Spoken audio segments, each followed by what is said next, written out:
aku akan mulai ya. Nah, teman-teman, kalau teman-teman perhatikan ya, IHSG kayak gini nih. Nih. Jadi IHSG ini dia lagi nguji level tertinggi sepanjang masanya dia. Resistennya di level 6.700-an udah, di level 6677 ini udah ditembus. Nah, ini 6677 ya, di sini udah ditembus. Terus kemudian di sini dia lagi nguji resisten 6700. Jadi kalau sekarang udah sampai 6700, akhir tahun bisa kemana dong? Perkiraan saya sih bisa sekitaran 6900. Mungkin ada yang bilang 7000 gaskan ya, semoga aja bisa sampai 7000. Rasanya sih setelah sideways yang cukup lumayan. Mau dapat bimbingan intensif belajar saham dan referensi? Bisa tanya jawab secara intensif? Yuk, daftar Mtrade sekarang di mtrade.id/whatsapp atau klik di bawah sini ya. Halo semuanya, selamat malam. Apa kabarnya semua? Hi everyone.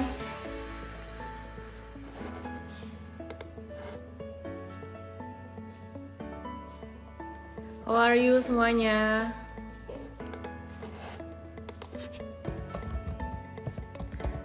Kriptonya turun ya, turun banyak ya. Terus hari ini akhirnya IHSG mulai tertahan ya. Jadi setelah 3 hari hijau berturut-turut, hari ini udah mulai keluar satu candle apa ya, spinning tops di atas gitu. Jadi udah mulai agak slow down.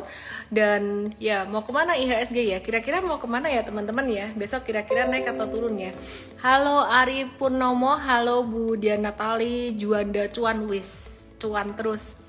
Teresia KS, Wahyu Prasetyo, gimana kabar portfoliomu hari ini? Hari ini kamu lagi cuan atau lagi loss atau lagi bingung? Terus kamu hari ini ada beli jual saham apa? Kok belum ada gambarnya? Masa sih ada kok. Wijaya Yeni, Andri Heri, Porto lagi joroyo-royo sip. Antonius Leo, terima kasih udah sempatkan IG Live. Thank you, sama-sama. Tadi sempat sebelum IG Live sempat horor. Kenapa? Tepat sebelum IG Live lampunya mati, listriknya mati, dan aku lagi bukan di rumah aku. Untung nyala lagi ya. Oke. Joseph Handoko, Jessica, Ajiwandi. Oke, aku akan mulai ya. Nah, teman-teman, kalau teman-teman perhatikan ya, IHSG kayak gini nih. Nih. Jadi IHSG ini dia lagi nguji level tertinggi sepanjang masanya dia. Resistennya di level 6700-an udah, di level 6677 ini udah ditembus. Nah, ini 6677 ya, di sini udah ditembus. Terus kemudian di sini dia lagi nguji resisten 6700. Jadi kalau sekarang udah sampai 6700, akhir tahun bisa kemana dong? Perkiraan saya sih bisa sekitaran 6900. Mungkin ada yang bilang 7000 gaskan ya, semoga aja bisa sampai 7000. Rasanya sih setelah sideways yang cukup lumayan, nanti Desember bisa sih menguat lagi ya. Nah, jadi what to expect dalam beberapa hari ke depan dengan IHSG yang udah naik tinggi dan di sini mulai keluar candle merahnya dikit, dia bisa turun. Koreksi normal mungkin ke level 6600-an di sini. Sekitaran 6600-an ya. Terus kemudian dia bisa mantul lagi dan breakout dari 6700. Jadi di level tertinggi ini teman-teman mungkin nggak akan langsung ngegas naiknya. Jadi akan ada koreksi normal dikit lagi. Masih ada bisa turun dikit lagi ya. Jadi itu normal-normal aja atau oke-oke aja.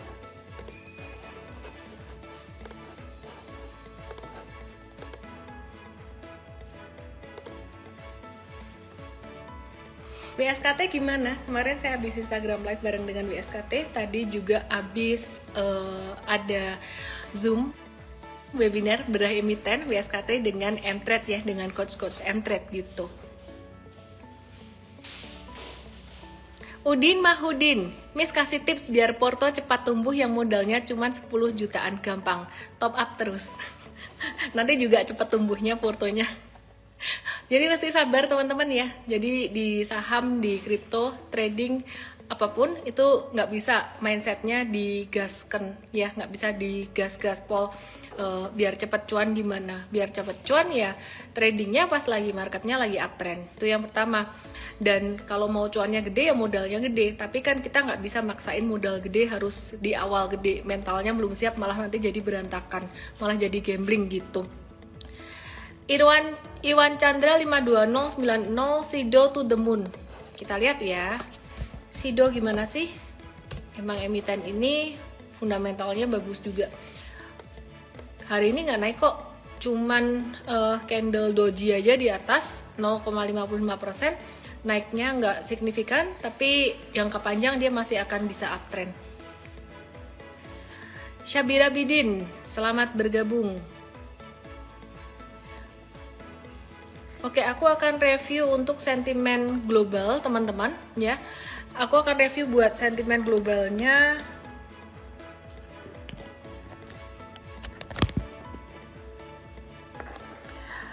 Abis rilis data inflasi, goldnya naik ya. Jadi inflasi Amerika ini naik kencang banget, 6,2% year on year.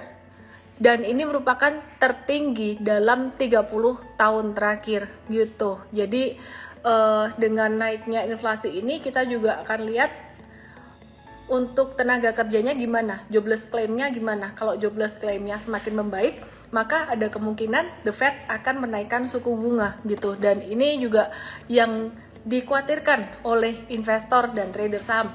Karena kalau suku bunga naik biasanya capital market itu cenderung akan turun gitu ya. Nah, tapi mungkin nggak dalam waktu dekat. Jadi data ini juga yang bikin market yang agak-agak sideways gitu. Nah, apakah suku bunga akan diturunin nggak dalam waktu dekat? Jadi untuk dalam 1-2 bulan ke depan sih masih bisa menguat market ya. Oke, sebelumnya aku kasih disclaimer dulu buat teman-teman semuanya bahwa Instagram Live malam hari ini dan juga semua edukasi di Mtrade ini sifatnya edukasi dengan analisis teknikal dan fundamental, dan teman-teman pastinya tetap ada risiko di market yang harus diantisipasi. Jangan duitnya di all in kan gitu ya. Nah, jadi gold selama beberapa hari terakhir ini sempat naik ya, udah sekitaran seminggu 2 mingguan naik. Itu kalau teman-teman ada trading gold mungkin jangan dikejar, tunggu aja buy on weakness dulu, jadi tunggu koreksi dulu gitu. Inflasi Amerika angka 6,2% ini di atas ekspektasinya 5,8% gitu, dan merupakan tertinggi sejak tahun 1990 gitu. Tapi inflasi yang tinggi ini justru akan menjadi satu tanda yang cukup bagus juga buat market. Kenapa?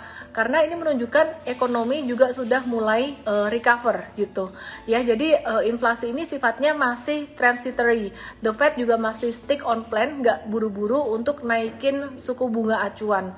Nah, yang perlu diwaspadai itu apa teman-teman? Kalau ada kenaikan pada komoditi ya, kenaikan harga komoditi, terus kenaikan pada shelter and rent-nya gitu.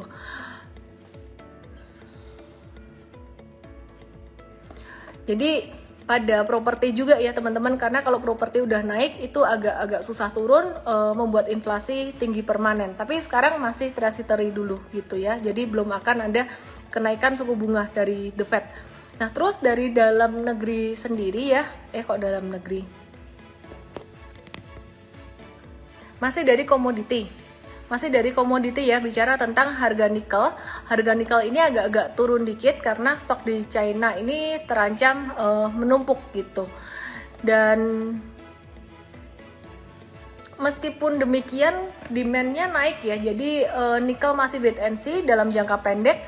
Kita lihat aja nanti. Cuman potensi untuk penjualan, kenaikan volume penjualan Antam dan Inco seperti yang saya bahas kemarin itu ke depan masih ada. Jadi ya wait and see dulu lah untuk Antam dan Inco ini, masih sideways juga.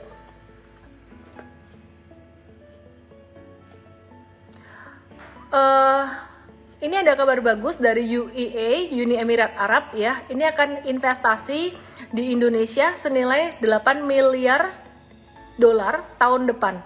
Nah, dana tersebut bakalan dipakai buat apa nih? Dana itu bakalan dipakai untuk mendorong hilirisasi sumber daya alam, yaitu gasifikasi batu bara. Yang bakalan terdampak apa? Yang bakalan terdampak adalah PTBA ya. Jadi tahun depan bakalan bagus gitu. Oke, aku akan review dulu untuk beberapa saham sebelum aku lanjutkan ke BNI, BTPN, dan juga saham-saham lainnya. Aku akan review untuk IHSG, tadi aku udah review ya teman-teman ya. Sekarang aku akan lanjut ke beberapa saham yang tadi saya mention. PTBA gimana kabarnya? Udah beberapa hari kita nggak bahas saham coal. Saat ini trennya masih sideways aja untuk PTBA dalam jangka pendek. Sekarang masih di support. Nih ya, aku kasih lihat chartnya. Nah, teman-teman bisa perhatikan di sini. Ini PTBA. Ini aku tarik low dari low pertama, low kedua aku tarik satu garis dan dia ketahan support di sini. Jadi kemungkinan ini akan lanjut menguat, tapi menguatnya masih pelan-pelan gitu. Wait and see, sabar-sabar dulu aja. Demikian pula dengan saham coal yang lainnya. Ini Adaro Energy, patternnya mirip ya. Adaro. Iya, ini Adaro Energy, patternnya mirip, dia lagi konsolidasi. Ini path yang aku gambar beberapa hari yang lalu dan sampai saat ini sih masih nurut-nurut aja sama path itu. Terus kemudian Adaro, PTBA.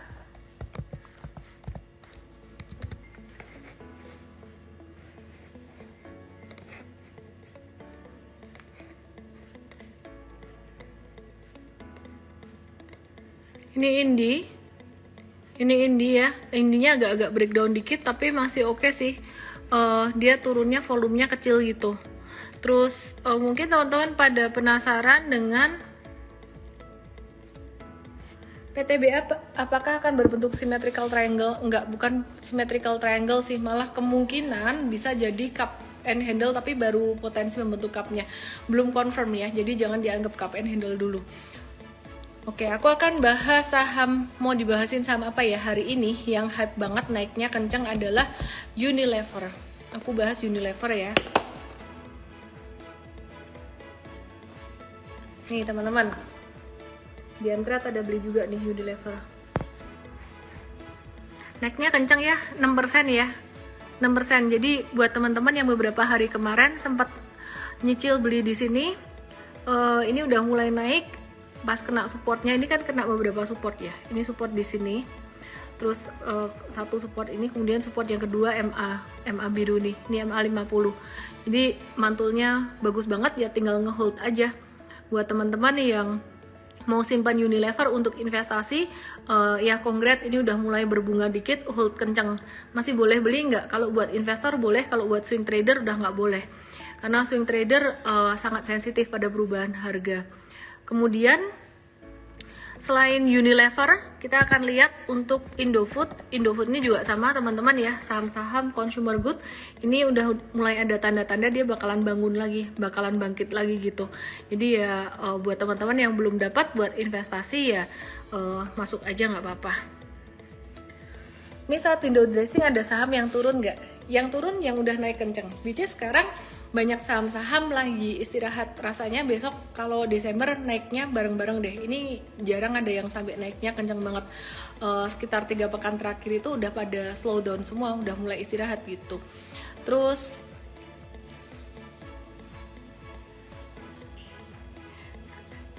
Pengarah.penta, Unilever pas merah kayak nyesel beli banyakan, pas hijau kencang nyesel kenapa pas merah nggak nambah muatan. Hahaha, lucu banget, selalu kayak gitu.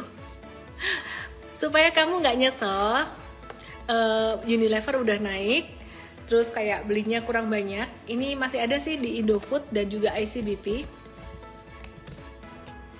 Indofood dan ICBP ini juga masih murah. Kalau mau investasi masih murah, masih bisa naik.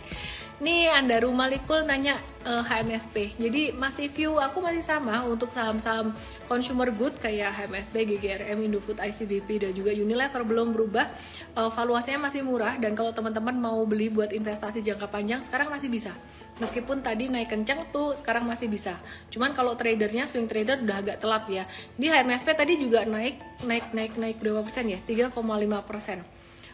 kena resisten jangka pendeknya, hold aja lah teman-teman. Kayak gini HMSP, Unilever jangan di tradingin kebanyakan ya, lebih ke investasi jangka panjang.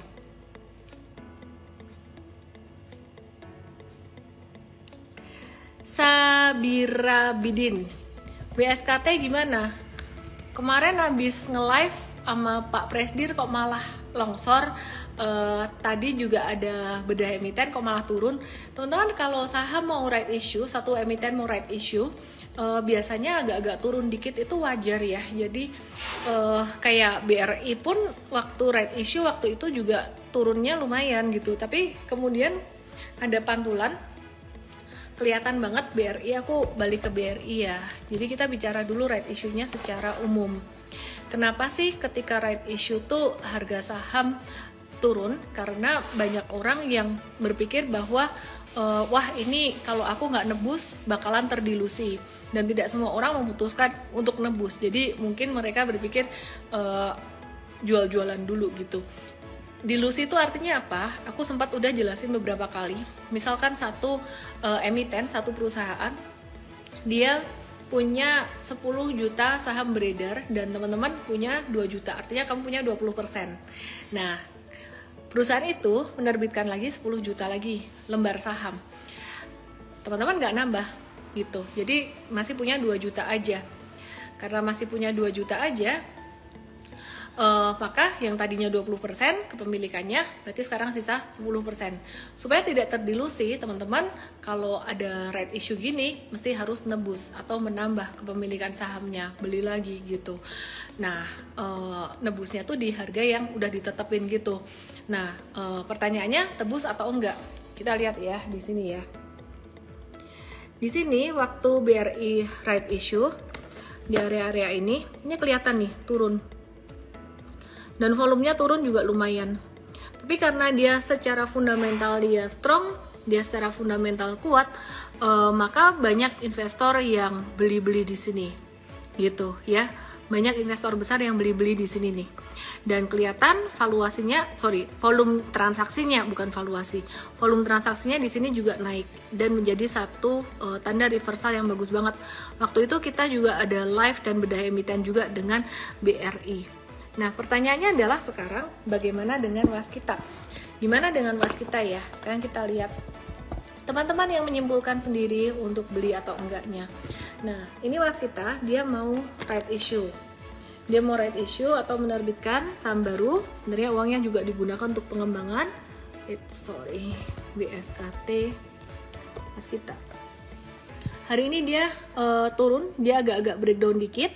Nah, kalau ini untuk trader teman-teman yang trading, besok kalau masih berada di posisi seperti ini boleh melakukan pembatasan risiko jangka pendek untuk trading.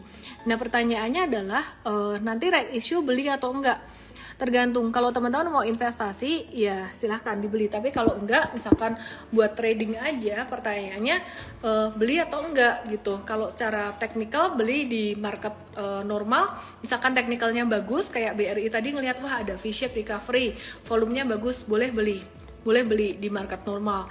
Pertanyaannya untuk trader, tebus right issue-nya atau enggak? Biasa sih trader nggak nebus right issue, tapi kalau memang pertimbangannya wah cakep banget nih secara teknikal, aku mau tebus juga, nggak apa-apa, nanti aku jual pas dia naik, ya terserah.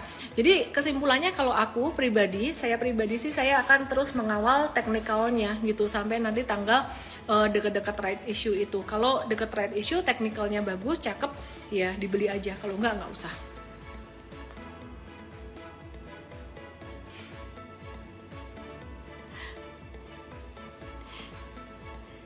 Kang Dian, malam Ci, kalau championship di satu sekuritas ini bisa mengganggu Windrest nggak? Secara saham gorengan semua yang manggung, nggak ngaruh. Duit retail gede, memang saat ini pengaruh retail di Indonesia tuh, investor retail tuh gede. Tapi retail tuh bergerak masing-masing ya, bergerak masing-masing. Trading, investasi, beli jualnya tuh masing-masing gitu loh.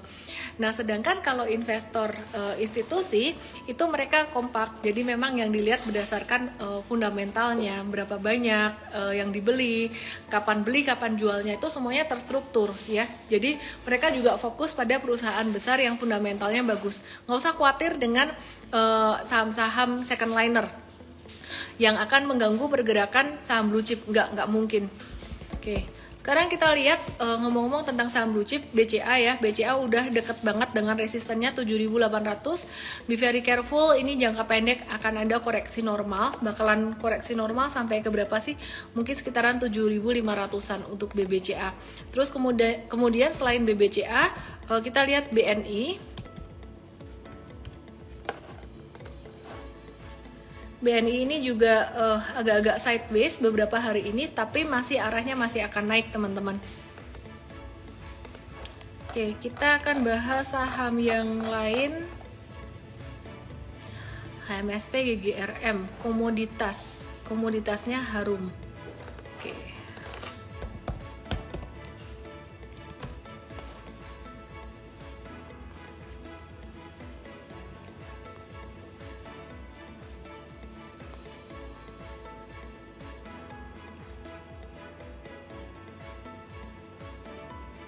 Stephen Pongo, kalau ada trading plan mesti nggak nyesel-nyesel. Yang penting tahu alasan pengambilan keputusannya. Harum. Nih aku kasih lihat Harum ya. Ini juga sama sih. Ini mirip kayak PTBA juga. Ini Harum dia udah breakout dari pola falling wedge-nya, pola falling wedge. Dan ini koreksi normal, rapi banget teknikalnya. Ini naik, ini turun, kena di sini, kena di bekas resisten yang merah. Sekarang jadi support. Ya, path-nya bakalan kira-kira kayak gini. Jadi yang punya Harum di harga bawah hold aja dulu, jangka menengah tuh hold aja dulu. Oke.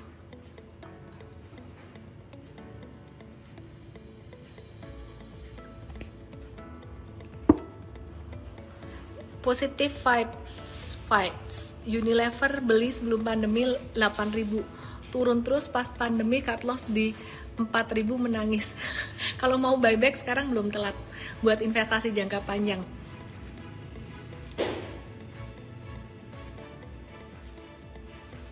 Frankie Byte nggak pernah absen ikut IG Live.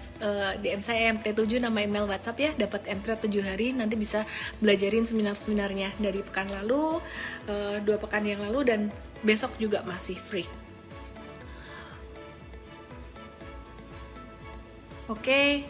Coba dong tulis pertanyaan yang selain pertanyaan saham dong teman-teman, supaya bisa jadi bahan edukasi juga buat teman-teman yang lainnya.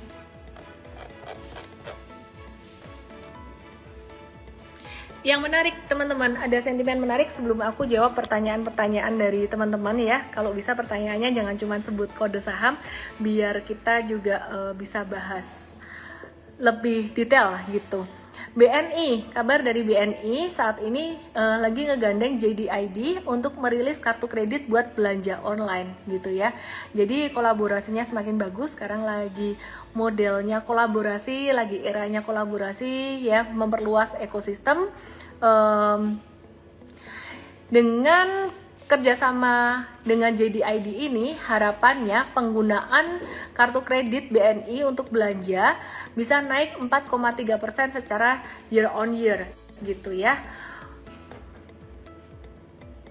Oke, terus BTPN masih dari perbankan ya. BTPN ini bakalan mengembangkan platform digital juga, jadi semua go digital.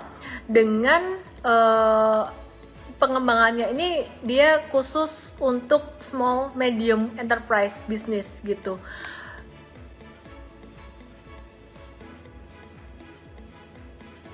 Nah, dengan pengembangan SME ini ya, jadi pengembangan platform digital untuk small medium enterprise business ini diharapkan bisa menargetkan porsi pembiayaannya tuh bisa menyumbang 1/3 dari total portfolio perseroan gitu. Jadi sekarang masih sekitar 10% porsinya, terus korporasi masih mendominasi sekitar 50% dan retail masih 40%. Jadi diharapkan bisa meningkat ya untuk porsi pembiayaan small medium enterprise ini. Cara nebus RI gimana? Hubungin sekuritas masing-masing. Terus ini ada yang nanya BBKP. Tebus BBKP kalau udah kepalang nyangkut, nggak kayak gitu sih. Memutuskan membeli saham, menebus saham atau enggak pada saat right issue itu dengan melihat satu, fundamental perusahaan menarik atau enggak. Kalau fundamentalnya nggak menarik, minimal teknikalnya menarik gitu. Tapi yang bener lebih ke arah fundamentalnya gitu ya. BBKP itu udah aku bahas beberapa hari kemarin, harusnya udah cut loss ya teman-teman. Bocoran saham untuk besok di morning briefing aja ya. Marketnya lagi sideways karena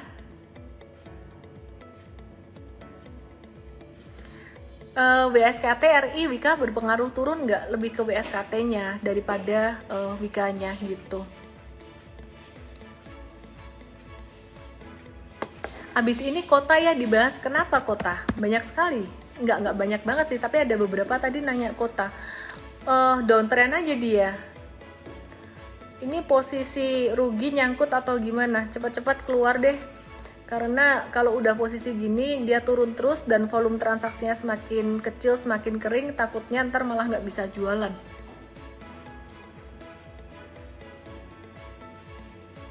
Kalau gak ditebus, angus kuponmu. Iya emang. Agus 188 ST. Unilever ku beli awal pandemi, minusnya dalam. Suggest untuk di hold long term. Iya, hold, jangan jual sekarang. Sekarang waktunya beli. Kalau jual Unilever sekarang sayang ya, teman-teman, justru ini malah waktunya beli. Pengalaman pribadi Jonas Cendana, tebus saham ini malah double boncos. Ya mesti harus lihat fundamentalnya ya. Iksan _ Jibel, DM saya MT7, nama email WhatsApp.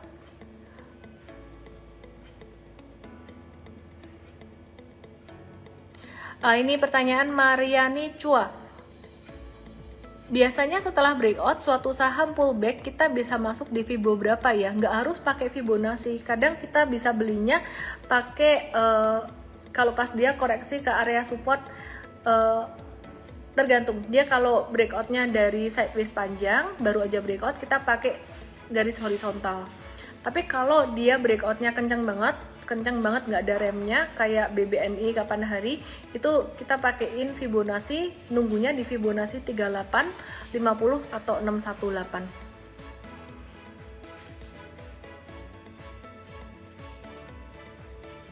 Oke, thank you Mariani Chua buat pertanyaannya, bagus. Nah, pertanyaan-pertanyaan kayak gini nih yang aku suka nih.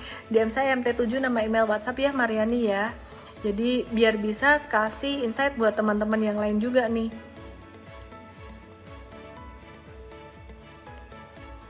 Bahas yang lagi on weakness biar serok-serok. Banyak aku ngomong on weakness tiap hari, valuasinya on weakness pun aku sebut, nanti teman-teman bosen. Ya aku udah mention ICBP, Indofood, Unilever tuh udah dari berhari-hari kemarin, HMSP, GGRM juga pas dia lagi masih sideways di bawah.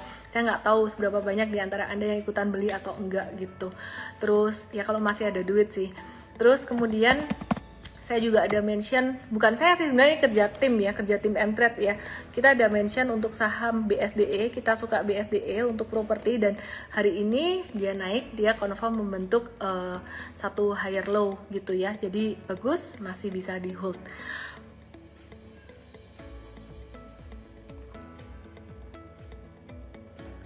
Sukik Krisnata, target Mtrade untuk Unilever berapa? Saham Unilever sampai akhir Desember. Akhir Desember ya? November mungkin ya. Ini disclaimer juga, kalau meleset-meleset dikit ya jangan dimarahin gitu. Namanya kita ngitung pakai technical. Saya pakai resisten 5360-an, sekitar 5330 sampai 5360 buat target atau resisten November. Bisa tersentuh nggak? Bisa banget, kemungkinan malah sebelum November habis gitu. Terus kalau untuk Desember, perkiraan saya bisa sampai ke 6.000. Mungkin bisa lebih, saya nggak tahu juga ya. Bagi kaosnya cuma buat tim sementara. Harum.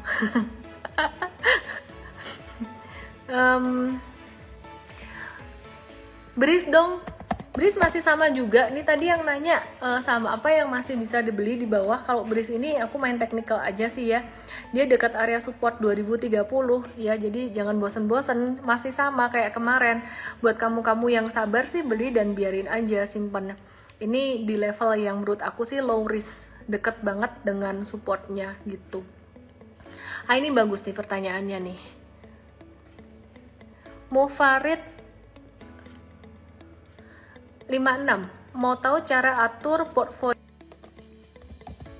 Apa? Aku kali itu. Halo. Mati listrik loh. Sampai di tiket asli.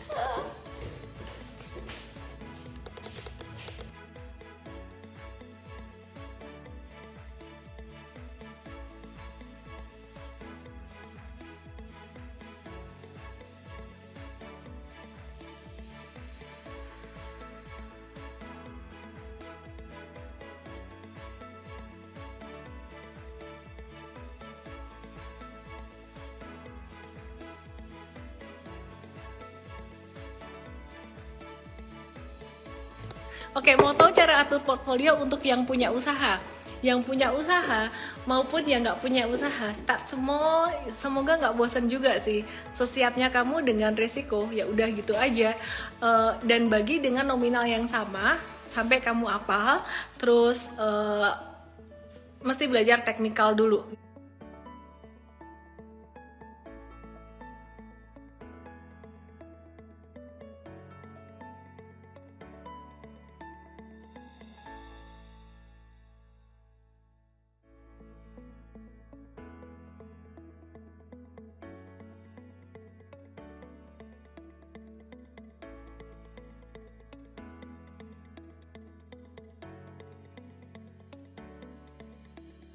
Gitu. Sorry. Ini hari apa ya? Kamis, malam Jumat. Lampunya mati. Ini aku lagi di villa, ini nggak tau lah, lampunya mati terus pakai teplok.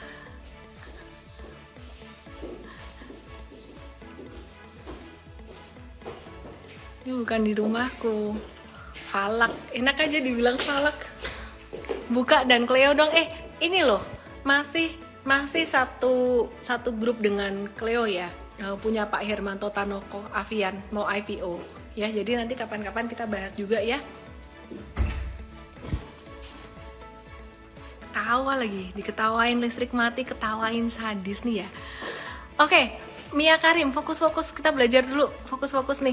Apa aja kategori penggunaan indikator untuk rekomendasi saham? Misalkan untuk volume, harga, dan lain-lain. Indikator tuh ada macam-macam. Yang pertama indikator untuk menentukan tren. Yang paling umum digunakan adalah moving average. Kemudian yang kedua, indikator untuk menentukan volatilitas ya, untuk menentukan volatilitas. Yang ketiga adalah indikator untuk menentukan kekuatan tren. Gitu. Jadi ada macam-macam. Nah, terus ada indikator yang ditaruh di atas di window harga, ada indikator yang ditaruh di bawah. Ditaruh di bawah itu osilator namanya gitu. Jadi teman-teman, kalau aku sendiri sih, teman-teman yang ngikutin Mtrade mungkin tahu kita nggak banyak pakai indikator, yang kita pakai cuma moving average sebagai indikator penentu tren. Kemudian kita pakai volume, dua itu yang paling utama. Terus toolsnya kadang kita pakai Fibonacci. Nah, untuk swing tradingnya kita lebih banyak menggunakan pembacaan candle. Dulu waktu aku pertama jadi trader pemula, aku tuh silau. Waktu pertama jadi trader pemula, aku tuh banyak banget pakai indikator macam-macam. Tapi seiring dengan berjalannya waktu, seiring berjalannya waktu, setelah aku banyak trading, justru malah makin dikit indikator yang aku pakai. Dan sekarang analisis teknikal yang aku pakai itu benar-benar simpel banget, cuman analisis candle dan analisis high and low. Nah, analisis high and low ini wah akhirnya nyala. Oke, dimatiin dulu ininya, flashlightnya. tadi pakai flashlight silau. Jadi kembali lagi ya, analisis high and low itu aku jelasin di seminar analisis teknikal 2 pekan yang lalu. Buat member user VIP Mtrade itu bisa lihat ya, bisa ngelihat di Mtrade ya, di menu education seminar. Nah, analisis high and low ini yang penting banget kita pakai. High and low, candle, breakout, dan breakdown resistance, udah gitu doang setiap hari. Sesimpel itu, ya sesimpel itu. Kalau latihan itu aja tiap hari diulang-ulang terus, teman-teman bakalan jadi pinter gitu. Setahun mungkin nggak perlu Mtrade lagi, kecuali kamu kerja sibuk nggak bisa mantau market gitu. Oke, saya baru punya 3 buku Miss. Urutan bacanya yang mana? Download Mtrade aja lah, urutannya download Mtrade dulu nomor 1. Ini Anggun Gun mau nanya seberapa besar pengaruh tapering di bulan November ini. Sebaiknya kita lebih ke request atau gimana? Aduh, kalau tapering mah udah lewat dampaknya dari FOMC meeting kemarin itu, ya udah lewat lah ya. Jadi nggak yang sampai turun banget kan ya. Justru malah market itu saham udah turun dulu sebelum tapering karena udah discounted atau anticipated gitu. Kemudian pas berita tapering itu keluar, marketnya malah naik ya, malah gap up. Kenapa? Karena semuanya udah anticipated. Nah, yang nanya tapering tadi siapa namanya? Belum bayar listrik, Porto kecangkol. Enak aja nih, ini villa orang nih, nggak tahu siapa, aku sewa villa di suatu tempat yang dingin. Lagi escape. Yongki Hidayat kena prank tapering deh, katanya mau koreksi, ternyata enggak juga, enggak kena prank kan. Kalau teman-teman ngikutin Instagram live aku dan beberapa kali dibahas bareng sama Richard, bareng sama Pak Yahya, kita ngomongnya bahwa ini tuh udah buset di gudang bawah tanah ini, nggak tau lah, malam hari ini banyak banget godaan dan cobaannya. Nathaniel _ CK, saya sering beli saham buy on breakout tapi malah false breakout, terus turun dalam. Cara taunya gimana biar nggak false breakout? Harus pakai indikator apa? Yang terpenting tuh bukan indikator,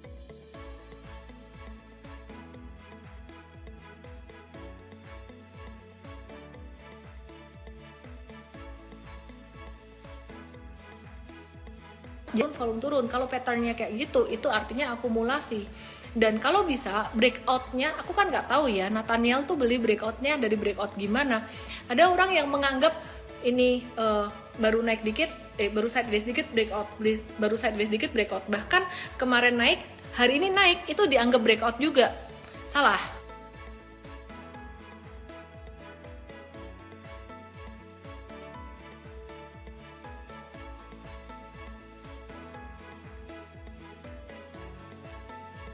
Definisi breakout adalah dari sideways panjang kemudian naik. Kalau udah naik ya, jadi misalkan ada candle naik, hari ini naik lagi, itu namanya bukan breakout gitu. Meskipun dia ada resistance channel atau apa. Jadi kalau buat aku sendiri sih definisi breakout tuh harus dari sideways panjang. Semakin panjang sideways-nya, breakout-nya semakin bagus.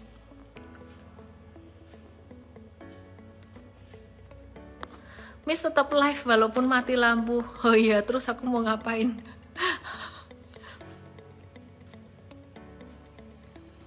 Kak, lebih baik trading di blue chip atau gold chip? Hah? Emang ada ya gold chip?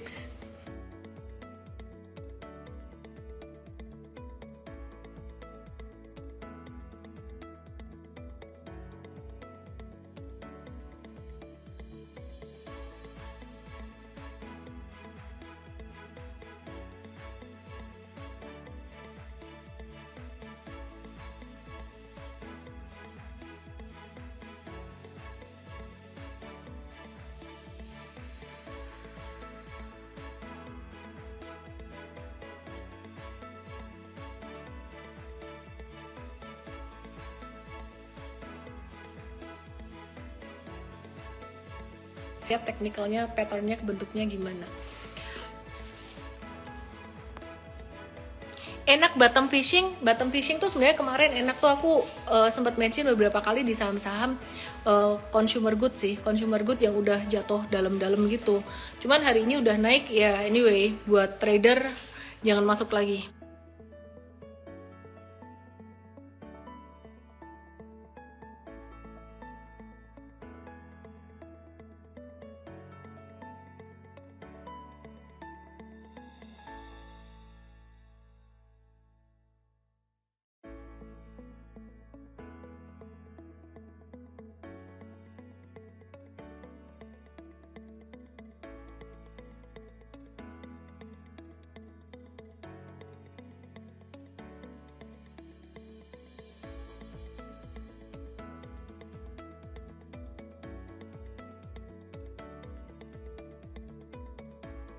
Mtrade sih udah masuk duluan.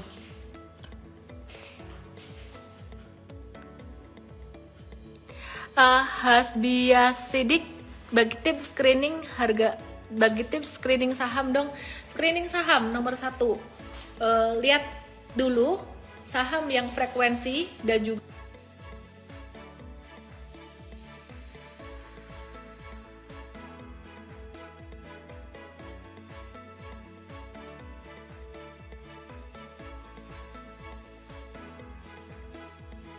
frekuensinya tertinggi apa, kemudian yang top itu top gainers, kemudian top apa lagi ya, top value itu boleh dilihat dari situ. Terus teman-teman bisa ngelihat chartnya gimana gitu. Nah kalau Mtrade sendiri screening sahamnya gimana? Mtrade tuh kan dijagain dari pagi sampai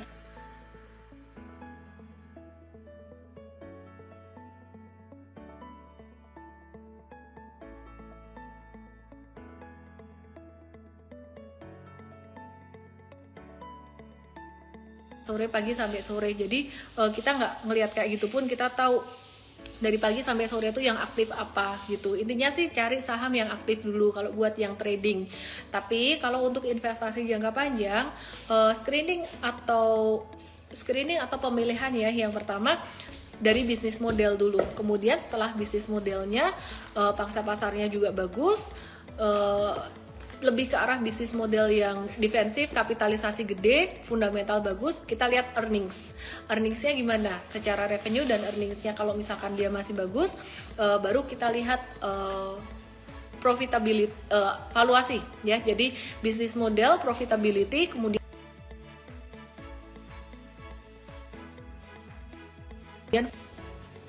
itu dengerin para nyangkuters, dikasih ilmu gratis. Kenapa aku bisa kasih sharing? Karena aku juga pernah jadi nyangkuters, pernah merasakan telat jualan juga. Udah tahu harus keluar, tapi karena satu sikon lagi putus-putus koneksinya ya. Jadi semua yang aku ceritain ke teman-teman dari pengalaman. Yongki Hidayat, maksudnya saya miss yang kena prank tapering, kirain habis tapering mau koreksi udah pegang cash malah nggak koreksi, malah hijau. Masih bisa kok, itu saham-saham consumer good-nya buat investasi. BSKT nasibnya gimana? Tadi udah aku bahas ya. Sementara ini untuk technical agak-agak breakdown dikit, wajar kalau mau right issue dia turun. Nanti kita watch lagi jelang right issue, kalau dia membaik kita bisa buy back. Iya, nge-lag terus nih. Miss mau tanya, BBKP besok masih bisa?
Guys.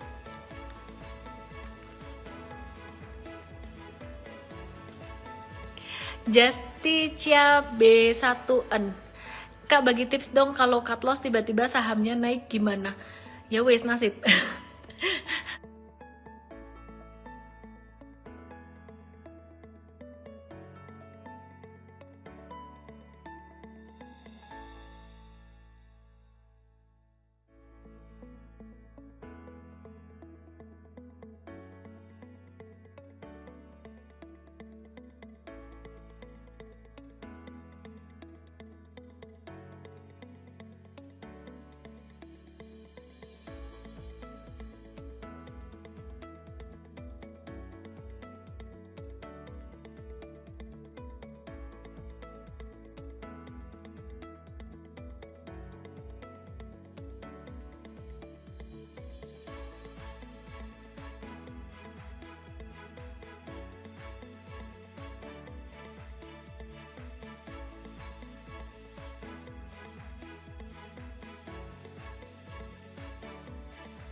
Lebih untuk belajar tentang technical analysis dan lanjut besok jam 8 malam lagi. Semoga koneksi besok lebih baik. Mau dapat bimbingan intensif belajar saham dan referensi?